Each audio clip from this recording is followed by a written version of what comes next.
નવે નવી ગાડી છે, લીટો પડી જાય ભાઈ, ધ્યાન રાખો. એ વો હું કયો લીટો પડી ગયો? અરે ગાડી કોને દેવી કોને ન દેવી બધું ધ્યાન રાખવું પડે.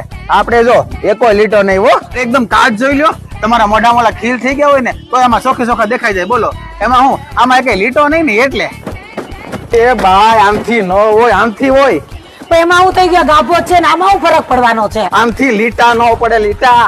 આમ જો આમ પોસા હાથે લૂસવાનું એટલે હું લીટા ન પડે. આપણે શું છે ગાડીનું ધ્યાન બહુ રાખીએ, આમ એટલું ધ્યાન. મારા ભાઈ આપણી ગાડી ભટકાડી અને સર વાહી લીટો પાડી દીધો. કેવડો આવડો. અને પાછો ઉતાવળે દરવાજો ખોલા ગયો ને ન્યાય લીટો પાડી દીધો.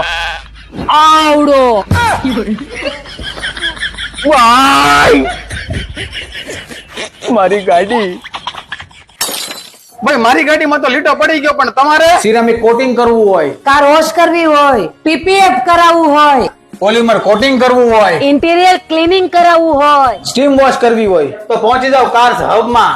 10 વર્ષનો અનુભવ છે. સુરતમાં 2 બ્રાન્ચ છે, મોટા વરાછા અને પાલ અડાજણમાં. નીચે એડ્રેસ ને ફોન નંબર આપેલા છે, ફોન કરી ભોગી જવું. આવા દઉં શું કહેજે? હા આવા દો આવા દો આવા દઉં આવા દો આવા દો આવા દઉં આવા દો. એ ભાઈ